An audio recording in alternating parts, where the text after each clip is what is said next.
In southwest Africa, on the sandy shores of northwest Namibia, lies an eerie and lonely stretch of land. It is widely considered to be among the most inhospitable places on Earth, and was ominously labeled the land God made in anger by the indigenous San people of the region. After Portuguese sailors encountered this area, they dubbed it the Gates of Hell. Positioned between the Atlantic Ocean and the Namib Desert, this isolated land is home to thousands of shipwrecks, mostly lost to time, but the bones of many scattered wrecks can still be seen in the sand dunes today. Virtually uninhabited by humans, the untamed length of coastline is still feared and respected by mariners, as it has earned a new nickname in modern times. The Skeleton Coast, today on Shipwrecks and Sea Dogs.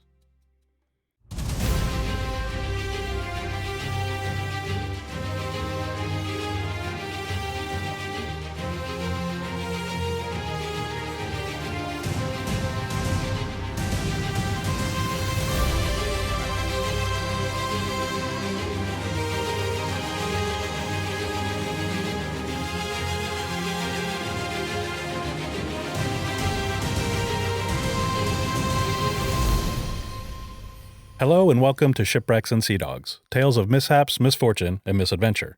I'm your host, Rich Napolitano. I'm happy to announce the return of Wrecktoberfest. In its initial format, I brought you some lighthearted, spooky, maritime-related stories, including the ghosts of the Queen Mary and the St. Augustine Lighthouse. Today, I have a story rooted in facts, no paranormal activity, but spooky in its own way, including the name, the Skeleton Coast. And besides, truth is often scarier than fiction. It's fitting to also mention that this story has a connection to Germany. And so, Prost! Happy Wrecktoberfest! The stretch of land called the Skeleton Coast lies on the Atlantic shores of Namibia's northern region, in southwestern Africa. It is 40 kilometers wide and 500 kilometers long, or about 25 miles by 310 miles. This is a natural, hostile, and pristine bit of land, both beautiful and intimidating, and is one of the most remote places on Earth. Seals and other prey are hunted here by jackals, brown hyenas, and desert lions. The sands are dotted with treacherous quicksand, abandoned diamond mines, and remote desert oases. The rugged, harsh land prompted 19th century Swedish explorer and naturalist Charles John Anderson to quip. Death would be preferable to banishment to such a country. The name Skeleton Coast has a number of possible sources. The most likely and most plausible origin comes from the large number of whale, seal, and even elephant and human skeletons that have been found here. The disappearance of Swedish pilot Carl Nauer in the region in 1933 had Reuters journalist Sam Davis investigating the incident. He wrote of Nauer's bones being one day found on the Skeleton Coast, calling it the graveyard of ships and men. Author John H. Marsh further popularized the term in his 1944 book called simply The Skeleton Coast.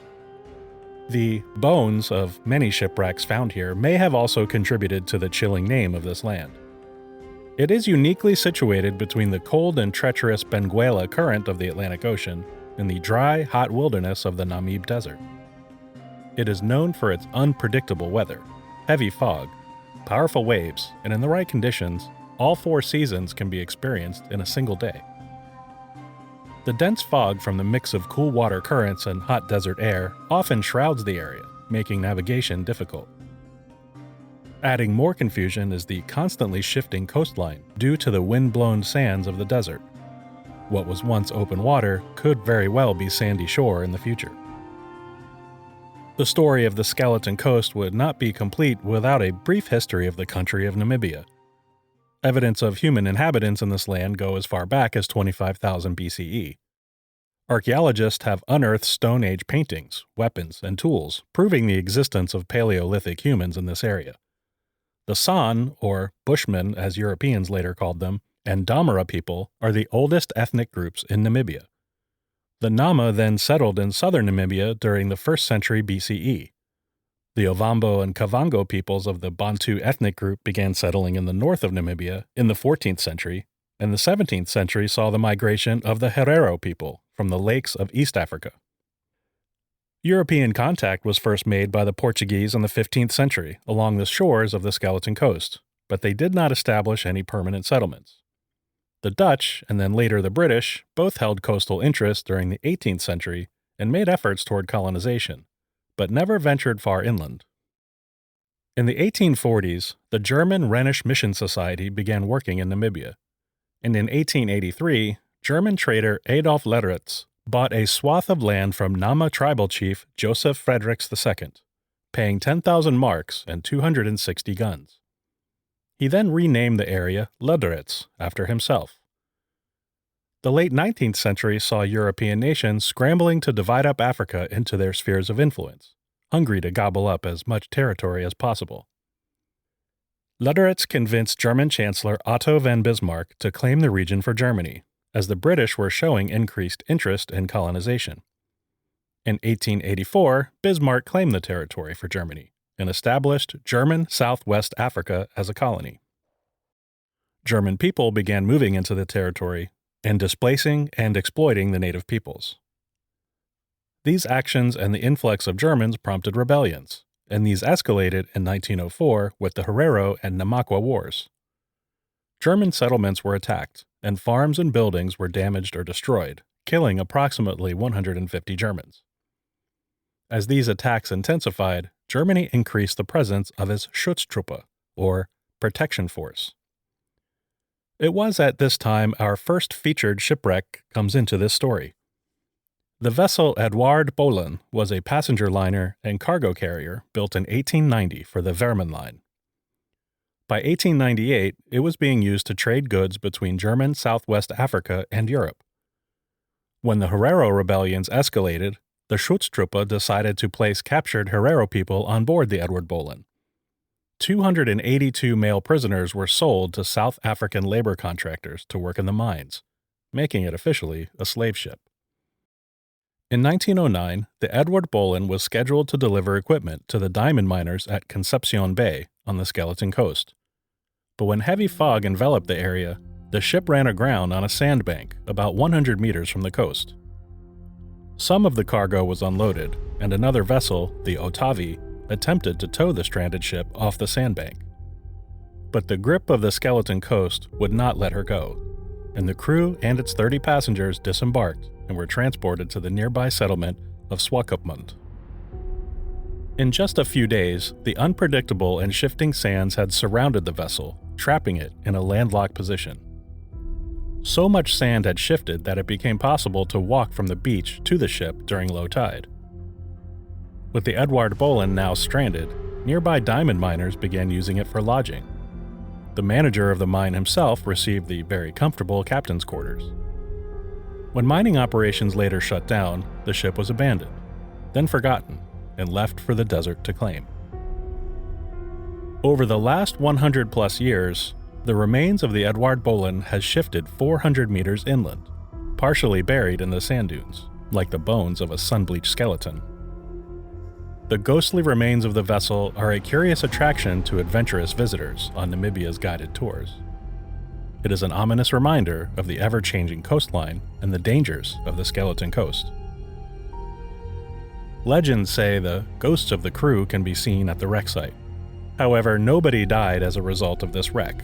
All crew and passengers were offloaded safely, and the myth was most likely created to attract tourism to the area.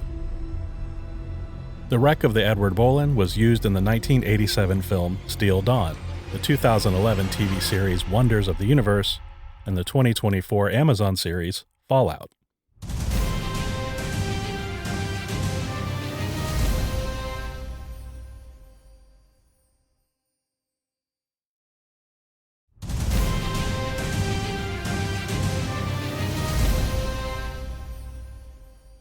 Yet another casualty of the Skeleton Coast is the MV Dunedin Star. This was a 13,000-ton Imperial-class cargo liner of the United Kingdom, launched in 1935 for the Blue Star Line, and designed to transport frozen meat between Great Britain, Australia, and New Zealand. During World War II, she was used as a supply ship, and on the 29th of November 1942, She was carrying munitions and supplies to the British 8th Army in the Middle East, along with 85 crew and 21 paid passengers. While off the coast of Namibia, she struck an underwater shoal and began to take on water. To save the ship and those on board, its captain, R.B. Lee, issued an SOS distress call and ran the Dunedin Star aground on the Skeleton Coast. Stranded in the surf, the heavy seas pounded the vessel. Captain Lee feared the ship would break up, and so ordered the ship's motorized lifeboat lowered, and the crew began to transport people to shore. However, after just 2 trips, the lifeboat's engine failed, leaving 63 people stranded on the shore without shelter, including 8 women, 3 infants, some elderly men, and a number of the crew. Captain Lee and 42 others were left to shelter on the ship. Rescue ships arrived on the 1st and 2nd of December, but the small rescue floats from the South African minesweeper Nerine were swept away in the currents. The Norwegian ship Temeraire reached the Dunedin Star with its motorboat and took 10 men. But it too lost its engine while battling the currents. Its crew rowed 90 minutes to the British vessel Manchester Division, where the 10 men were taken aboard. The exhausted Norwegian crew then returned to the Temeraire. The following day, the same crew again used its boat and rescued the remaining 32 people from the Dunedin Star, and transferred them to the rescue tug Sir Charles Elliot. The tug then struggled through the rough seas, but was able to offload 29 of the men to the Manchester Division, and Captain Lee, the chief engineer, and the second engineer to the Nerine.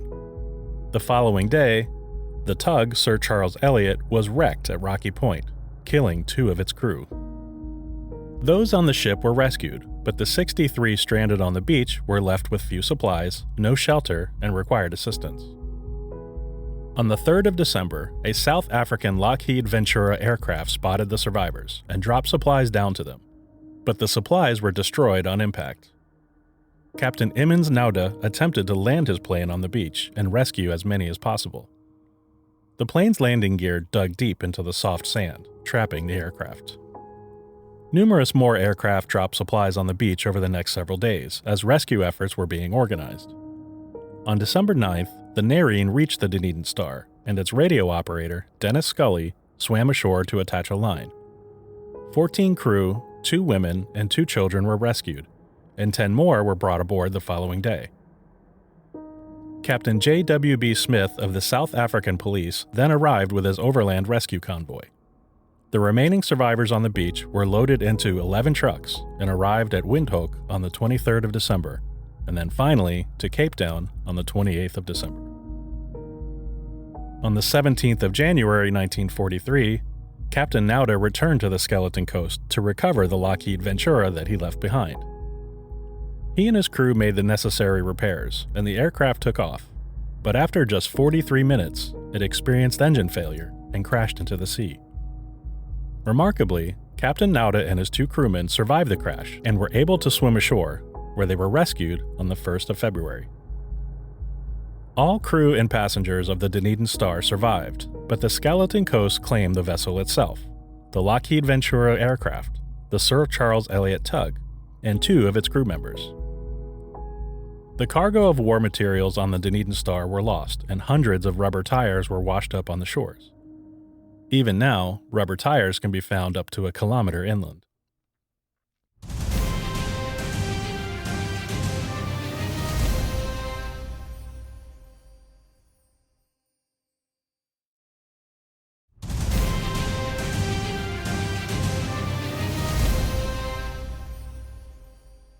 As for Namibia itself, its people experienced a long struggle for independence. South African forces invaded German Southwest Africa during World War I and established its apartheid policies there for decades. The Namibian War of Independence was an ongoing struggle from 1966 until 1990, and after much international pressure and tense negotiations, Namibia achieved its independence on the 21st of March, 1990. Today, the Bantu peoples make up the vast majority of its population of approximately 3 million. The largest group being the Ovambo people.